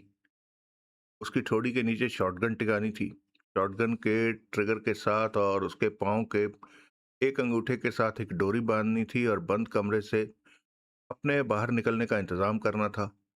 मैं पहले ही कह चुका हूं कि कमरे में दाखिल होना कोई समस्या नहीं थी, निकलना तो समस्या थी। सूर्य प्रताप के लिए नहीं, जो कि पर्वतारोहण का जिसको कि पर्वतारोहण का लंबा तजुर्बा था, जो 2 बार माउंट एवरेस्ट पर चढ़ने की भी कोशिश कर चुका था। रंगशाला में उसने जो स्टेज सेट की थी उसका एक हिस्सा ये भी था कि उसने कमरे की छत में बने उस हुक में, जो कभी वहां झाड़ फानूस टांगने के काम आता था, एक लंबी रस्सी पिरोई थी और उसके दोनों सिरे आपस में बांध दिए थे। तुम्हें कैसे मालूम? मेरा अंदाजा है, और यह अंदाजा सूर्य प्रताप की कैरेक्टर स्टडी पर आधारित है। प्रभु, रस्सी के अलावा वहां से बाहर निकलने का और कोई जरिया नहीं हो सकता। तुम कहना चाहते हो कि उसने रंगशाला का दरवाजा भीतर से बंद किया, उसकी चाबी, जिस पर कि वो हथप्राण की उंगलियों के निशान पहले ही बना चुका था, उसने ताले में छोड़ी, हथप्राण के अंगूठे के साथ बंधी डोरी को खींचकर शॉटगन की गोली चलाई और हुक में पिरोई रस्सी को पकड़कर खिड़की के रास्ते आनन फानन वहां से बाहर निकल आया। हाँ, यहाँ ये बात नोट करने लायक है कि सूर्य प्रताप का अपना बेडरूम रंगशाला के एन नीचे है। रस्सी के सहारे जहां पहुंचकर उसने रस्सी के बंधे हुए सिरे खोले और बड़ी आराम से रस्सी अपने कमरे में खींच ली।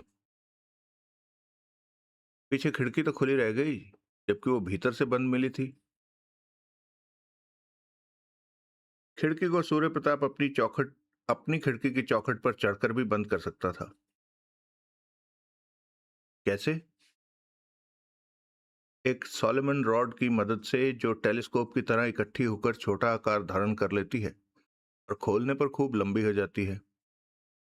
प्रभु, तुमने देखा ही होगा कि रंगशाला की वो खिड़की ऐसी थी कि पल्ले के चौखट से लगने पर भीतर का खटका खुद ही बंद हो जाता था।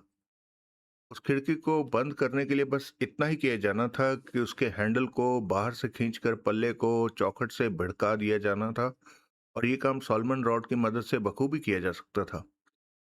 सूर्य प्रताप अपनी खिड़की से बाहर झुककर रॉड को फैलाता, उसके हुक को हैंडल में फंसाता और पल्ले को खींच के बंद करके रॉड को एक झटका देता तो हुक हैंडल से आजाद हो जाता। वो रॉड को समेट के इकट्ठी करता, अपनी खिड़की बंद करता कि काम खत्म। रंगशाला हथप्राण के साथ भीतर से सील। लेकिन इस काम को अंजाम देने के लिए दोपहर बाद तक का इंतजार किस लिए? 10 बजे तक वो 2 बार चंद्र प्रताप की महल में मौजूदगी स्थापित कर चुका था। उसके बाद भी अभी उसने गगन प्रताप का खून करने के लिए 12:30 बजे तक इंतजार क्यों किया? क्योंकि 12 सवा 12 बजे तक दलेर सिंह बाहर लॉन में होता था, जो कि वहां दरबान की ड्यूटी के अलावा माली के काम को भी अंजाम देता था। रंगशाला की ओर देखने के लिए उसे महज सिर उठाना होता था। ऐसे माहौल में सूर्य प्रताप अगर कत्ल के बाद रस्सी के सहारे रंगशाला की खिड़की से बाहर निकलता, तो उसे दिलेर सिंह द्वारा देख लिए जाने का अंदेशा होता। दिलेर सिंह के नीचे से चले जाने के बाद ही उसने रंगशाला में अपना काम किया था। वो जरूर रंगशाला की खिड़की के पीछे छुपा दलेर सिंह को वॉच कर रहा था। 12:30 के करीब इधर दिलेर सिंह वहां से गया और उधर सूर्य प्रताप ने अपना काम किया। आनन फानन वो रस्सी के सहारे अपने कमरे की खिड़की में पहुंचा, गांठ खोलकर रस्सी वापस खींची, सॉलोमन रॉड की मदद से रंगशाला की खिड़की बंद की और लपक कर तब बाथरूम का दरवाजा खोलकर गलियारे में झांकने लगा था, जबकि इमरती लड़खड़ा कर गिरने के बाद अभी टूटी प्लेटें ही बीन रही थी। फिर तो अपनी उम्र के लिहाज से बहुत फुर्तीला था सूर्य प्रताप। बहुत ही फुर्तीला था। रस्सी वाली बात तो तुमने बताया कि तुम्हें कैसे सूझी। अब ये बताओ कि ये सॉलमन रॉड वाली बात कैसे सूझी? सॉलमन रॉड देखकर ही सूझी। वो रॉड मैंने भानु प्रताप के कमरे में पड़ी देखी थी। कब? रविवार को, जब मैं वहां राजकुमारी रूप कंवर से मिलने गया था और महल के भी खूब धक्के खाकर गया था। तभी मैंने भानु प्रताप के कमरे में सॉलोमन रॉड रखी देखी थी। प्रभु, वो रॉड इतनी मजबूत और दमदार होती है और पूरी खुलकर इतनी ज्यादा लंबी हो जाती है कि पहले तो मुझे यह भी शक हुआ था कि हत्यारा उसका हुक की ओर वाला सिरा खिड़की के हैंडल से अटकाकर उस रॉड के जरिए ही रंगशाला से कूच करने में कामयाब हुआ था। लेकिन फिर जब मुझे सूर्य प्रताप के पर्वतारोहण के लंबे तजुर्बे का ख्याल आया था, तो मुझे छत पे लगे झाड़ फानूस वाले हुक में ज्यादा संभावनाएं दिखाई दी थी। बहरहाल, सॉलमन रोड को बाहर से खिड़की बंद करने के लिए तो इस्तेमाल किया ही गया था। हम्म। सॉलोमन रॉड को भानु प्रताप के कमरे में मौजूद पाकर तब मैंने उस पर भी शक किया था, लेकिन जल्दी मुझे एहसास हो गया था कि वो सब किया धरा भानु प्रताप का नहीं हो सकता था। और रूप कंवर भानु प्रताप को छोड़कर अपने बाकी तीनों ही भाइयों को इतना नापसंद करती थी कि वो उनमें से किसी के षड्यंत्र में जोड़ीदार बनने वाली नहीं थी। यहाँ मेरा आना अपेक्षित था? सवाल ही पैदा नहीं होता। तुम तो जरा जल्दी आ गए होते तो उनकी सारी स्कीम ही पिट गई होती। लेकिन सूर्य प्रताप की खुशकिस्मती कि तुम ऐसे वक्त पर पहुंचे, जबकि तुम्हारा आगमन तो उसके लिए बहुत फायदे की बात बन गया। तुम, एक जिम्मेदार पुलिस अधिकारी, ही इस बात का चश्मदीद गवाह बन गया कि जिस कमरे में गोली चली थी उसका दरवाजा बाहर से तोड़कर खोला गया था। यानी कि तुम्हारी वहां मौजूदगी ने एक तरह से आत्महत्या की थ्योरी पर मोहर लगा दी। मेरी जगह तुम जल्दी पहुंच गए होते तो भी यही कुछ होता शायद। लेकिन तब वो मिलाना लगता जो एक पुलिस अधिकारी की वजह से लगा। और पुलिस अधिकारी भी कौन, जिसने कि आते ही तहकीकात का सूत्र अपने काबू में कर लिया। काहिरा में गगन प्रताप के कत्ल का ड्रामा किस लिए? ताकि यहाँ की किसी तफ्तीश के नतीजे के तौर पर अगर किसी को सूझ जाता कि वास्तव में क्या हुआ था, कि गगन प्रताप वास्तव में चंद्र प्रताप था, तो तब उसे मरा जानकर उस तफ्तीश को आगे ना बढ़ाया जाता। दूसरे, चंद्र प्रताप को गगन प्रताप की आइडेंटिटी की लगता है कि सिर्फ भारत से निकल जाने के लिए जरूरत थी। आगे जरूर उसका कोई अपना इंतजाम था। क्या? मेरे ख्याल से उसके पास चंद्रेश पराशर के नाम से भी एक पासपोर्ट था। काहिरा में गगन प्रताप की हत्या स्थापित करके निश्चय ही वो उसका बहुरूप त्याग कर चंद्रेश पराशर बन गया होगा। प्रदेश में वो अकेला गगन प्रताप के कत्ल का ड्रामा स्टेज करने में कैसे कामयाब हुआ होगा? उसका भी कोई वाजिब इंतजाम जरूर जरूर सूर्य प्रताप ने किया होगा, क्योंकि सारी दुनिया घुमा हुआ था। और जिसके कहीं भी, काहिरा में भी, ऐसे कॉन्टैक्ट्स हो सकते थे, यकीनन थे, क्योंकि उसके भाई की वो मदद करने को तैयार हो जाते जो कि उन्होंने चंद्र प्रताप की काहिरा में की। वो नोटों वाला सूटकेस कहाँ गया? जाहिर है कि चंद्र प्रताप उसे अपने साथ तो ले जा नहीं सकता था। वो कस्टम पर तलाशी में पलक झपकते पकड़ा जाता। वो उसे साथ ले भी नहीं गया था। अब यह स्थापित हो चुका है कि काहिरा वो एक ही सूटकेस के साथ पहुंचा था। तो वो सूटकेस चंद्र प्रताप जरूर एयरपोर्ट के रास्ते में कहीं सूर्य प्रताप की बताई किसी जगह पर छोड़ गया था, जहां से कि बाद में पहली फुर्सत में सूर्य प्रताप उसे वहां से बरामद कर सकता था और सारा माल खुद हड़प कर सकता था। ऐसी बेतबारी जाहिर है कि चंद्र प्रताप को अपने भाई पर नहीं रही होगी। उसे जरूर माल में अपना हिस्सा मिलने की ही नहीं, परदेश में कहीं मिलने की पूरी गारंटी होगी। चोरों में जरा ईमान ज्यादा होता है प्रभु। चंद्र प्रताप को वारंट गिरफ्तारी की खबर थी? नहीं थी। कैसे होती? उसे इस बाबत अंदेशा तो था, लेकिन वारंट गिरफ्तारी इतनी जल्दी जारी हो जाएगा, ये निश्चय ही उसकी कल्पना से परे था। उसे ऐसा कोई अंदेशा होता तो जरूर उसने सूर्य प्रताप को कहा होता कि वो दोपहर बाद तक इंतजार करने की जगह उसके महल से कूच करते ही पीछे चंद्र प्रताप की आत्महत्या का ड्रामा स्टेज कर दे। हम्म। बहरहाल जो कुछ हुआ उनके लिए अच्छा हुआ। तुम्हारा महल में आगमन उनके लिए कोई दुश्वारी बनने की जगह उनके फायदे की बात बन गया, जिसने कि उनके हाथ मजबूत किए। लेकिन इतनी उम्दा पकी हुई खीर में मक्खी पड़ी तो इस वजह से कि बृहस्पतिवार सुबह भानु प्रताप को यह एहसास हो गया कि महल से स्पोर्ट्स कार पर रवाना होने वाला शख्स गगन प्रताप नहीं था। इस बात का उसके कमजोर दिमाग ने ऐसा खौफ खाया कि उसे गायब हो जाने में ही पनाह दिखाई दी। उसकी बहन ने भी इस बात की तस्दीक की थी कि उसकी मानसिक क्षमता साधारण लोगों से कम थी, जिसकी वजह से किसी अप्रत्याशित घटना से अगर वो आंदोलित हो जाता था तो उसको यही सोचता था कि वो सबकी निगाहों से परे कहीं जा छुपे। बाद में जब वो यथापूर्ण स्थिति में आ जाता था तो वो थका हारा निढाल होकर घर वापस लौट आता था। इस बार भी ऐसा ही हुआ था। इस बात ने उसके दिमाग को हिला दिया था कि वो विदेश यात्रा पर जाते गगन प्रताप को नहीं, का बहुरूप धारण किए चंद्र प्रताप को देख रहा था। और फिर उसने वही कदम उठाया था जो कि उससे अपेक्षित था। वो गायब हो गया था और पीछे सूर्य प्रताप को बुरी तरह से फिक्रमंद छोड़ गया था। सूर्य प्रताप निश्चित रूप से तो कुछ नहीं जानता था, लेकिन ये अंदेशा उसे दहलाए दे रहा था कि जरूर भानु प्रताप ने कुछ देख लिया था। जरूर भानु प्रताप कुछ भांप गया था। उसे इस बात की गारंटी नहीं थी, लेकिन गारंटी होना जरूरी था। ये गारंटी तभी हो सकती थी जबकि भानु प्रताप उसके काबू में आता और वो उससे ये कबूलवाने में कामयाब हो पाता कि उसने क्या देखा था। और अगर उसने कुछ देखा था तो वो स्थायी रूप से भानु प्रताप की जुबान बंद करने का कोई इंतजाम कर पाता। यही वजह थी रूप कंवर की मर्जी के खिलाफ सूर्य प्रताप की जबरन पीछे महल में टिके रहने की। था तो ये सब तुम्हारा अंदाजा ही, सुनील ने स्वीकार किया। हाँ, था तो ये अंदाजा ही, लेकिन इस अंदाजे की अगर कोई तस्दीक कर सकता था तो वो भानु प्रताप था। इसलिए मुझे भानु प्रताप की तलाश थी। मेरा एक अंदाजा ये भी था कि भानु प्रताप अपनी बहन की छत्र छाया में महल में ही कहीं मौजूद था।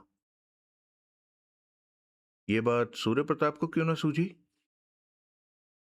सूझी होगी, जरूर सूझी होगी। उसने महल में भानु प्रताप को तलाश करने की कोशिश भी की होगी और जरूर ऐसी ही कोई कोशिश रूप कंवर की जानकारी में आ गई थी, जिसकी वजह से उसने यूं उसे महल से बाहर किया था कि वो अपना सामान तक साथ नहीं ले जा सकता था। कमाल है। बहरहाल, भानु प्रताप की तलाश के लिए मैंने जो जरिया अपनाया वो ये था कि मुझे महल के किसी गुप्त रास्ते की खबर लगती जो कि माता दीन नाम के बुजुर्ग मिस्त्री की वजह से लगी। फिर यह खुद ब खुद स्थापित हो गया कि भानु महल के नीचे की जमी 2 मंजिलों में उस जगह पर रह रहा था जो कि खूनी तहखाने के नाम से जानी जाती थी। वो वहां से निकलकर महल में क्यों आ गया? जाहिर है रूप कंवर के कहने से आ गया। जब उसने सूर्य प्रताप को वहां से निकाल दिया और वो अकेली वहां रह गई, तो फिर भानु को तहखाने में छुपकर रहने की क्या जरूरत थी? लेकिन दोनों को ही नहीं मालूम था कि सूर्य प्रताप फिर चुपचाप महल में घुस आया था। कैसे? उसी से पूछो कैसे। जरूर कोई खिड़की या दरवाजा उसे खुला मिल गया होगा, या उसने जबरन खोल लिया होगा, या अपने पर्वतारोहण के तजुर्बे को इस्तेमाल करते हुए फिर कहीं कम्मट डाल ली होगी। अगर तुम्हारी सूरत में उसकी योजना में विघन आ गया होता तो उसने क्या किया होता? ये भी कोई पूछने की बात है। तो उसने भानु प्रताप को मार डाला होता। रूप कंवर को उसकी करतूत की खबर लग जाती तो उसने उसे भी मार डाला होता। बाद में तफ्तीश का यही नतीजा निकलता कि महल में कोई चोर घुसाया था, जिसने पकड़े जाने के डर से बचने के लिए उन दोनों को मार डाला। इतना खून खराबा चंद्र प्रताप के 32 लाख रुपयों और गगन प्रताप के हाथ आए माल में हिस्सेदारी के लिए? उसी के लिए क्यों, सबके मरकब जाने की सूरत में गगन महल का मालिक कौन बनता? जाहिर है कि इस पापी परिवार का इकलौता बचा सदस्य महापापी सूर्य प्रताप सिंह। गगन प्रताप भी तो वैसे वसीयत किए बिना मरा है। फिर तो उसका भी वारिस अपना सूरमा सूर्य प्रताप सिंह। फिर तो समझ लो कि अगर वो पकड़ा ना जाता तो उसकी 5 उंगलियां घी में और सिर कढ़ाई में होता। रूप कंवर रंगशाला का दरवाजा पीटते वक्त भानु को क्यों पुकार रही थी? क्योंकि सच में ही उसे अंदेशा था कि भीतर भानु ने आत्महत्या कर ली थी। देखो, रूप कंवर ने शुरू से ही एक माँ की तरह अपने जुड़े भाई का ख्याल रखा था। उसके मूड को, उसके मिजाज को, उसके टेम्परामेंट को जितना रूप कंवर समझती थी उतना कोई नहीं समझता था। भानु प्रताप गगन प्रताप के महल से रुखसत का नजारा करने के बाद से ही बुरी तरह से आंदोलित था। तब गगन प्रताप की जगह चंद्र प्रताप को वहां से जाता देखकर वो ये समझ बैठा था कि गगन प्रताप को कुछ हो गया था और उस घटना में उसकी बहन का भी हाथ था। इस बात ने उसको बिल्कुल ही हत्थे से उखाड़ दिया और जैसे कि ऐसे हालात में हमेशा उसका एक्शन होता था, वो ब्रेकफास्ट तक किए बिना पागलों की तरह जैसे नींद में चलता हुआ महल से निकल गया था। तब जरूर उसके जहन में एक ही सवाल बार बार उभर रहा था, क्या उसकी बहन ने गगन प्रताप को मार डाला था? क्या इस बात को छुपाने के लिए उसी के कहने पर चंद्र प्रताप गगन प्रताप बनकर महल से गया था? आगे उसके कमजोर दिमाग को और भी बड़ा झटका तब लगा जबकि उसने दोहरे दरवाजों के बीच गगन प्रताप के अचेत शरीर को पड़ा देखा और उसने ये समझ लिया कि वो मरा पड़ा था। यानी कि वो सुबह एक बार जाने के बाद महल में वापस लौट के आया था। जाहिर है। फिर क्या? फिर के बाद फिर भी लौट के आया। मेरा दावा है कि जिस शख्स को तुम्हारा हवलदार राम लखन बाग में देखा बताता है, वो भी वास्तव में भानु प्रताप ही था। हालात को समझ पाने में असमर्थ उसके कमजोर दिमाग का ऐसा पुलंदा बंधा हुआ था कि उसके कार्यकलाप विक्षिप्तों जैसे हो गए थे। तन्हाई में पनाह तलाशता वो महल से कूच करता था और बौखलाया सा फिर वापस आ जाता था। महल में उसे फिर कोई पहले से भी ज्यादा हौलनाक बात हुई दिखाई दे जाती थी तो वो फिर वहां से निकल जाता था। सोच सोच कर हलकान होने लगता था कि पीछे क्या हुआ था। पिछले तजुर्बात की वजह से रूप कंवर को उसकी इस मनोदशा का अंदाजा था। बिना ब्रेकफास्ट किए उसे महल से निकलकर जाते देखकर ही वो समझ गई थी कि उसका नीम पागल भाई अपने आप में नहीं था। इसलिए जब रंगशाला में गोली चली तो भानु प्रताप के किसी हौलनाक अंजाम से पुरख्तर दहशत खाई हुई रूप कंवर कूद कर इस नतीजे पर पहुंच गई कि भीतर भानु प्रताप ने ही खुद को शूट कर लिया था और पागलों की तरह दरवाजा पीटती भानु भानु पुकारने लगी। फिर दरवाजा टूटने के बाद जब उसने भीतर झांका और पाया कि मरने वाला भानु नहीं था तो वो संभली। तब उसे एहसास हुआ कि भानु का वहां के वाकयात से रिश्ता नहीं जुड़ना चाहिए। तब उसने भानु को एलिबाई देने के लिए ये झूठ बोल दिया कि उसने भानु को 12 बजे के करीब वहां से 3 मील दूर फोकल पॉइंट पर देखा था। आई सी। महल में सूर्य प्रताप की करतूत से पहले मैंने दीवान खाने में भानु और रूप कंवर के बीच चलता वार्तालाप सुना था, जबकि उसने अपनी बहन के सामने अपना परेशान हाल मस्तिष्क उजागर किया था। तब मुझे 100% गारंटी हो गई थी कि वो दोनों भाई बहन निर्दोष थे। सब किया धरा सूर्य प्रताप का था।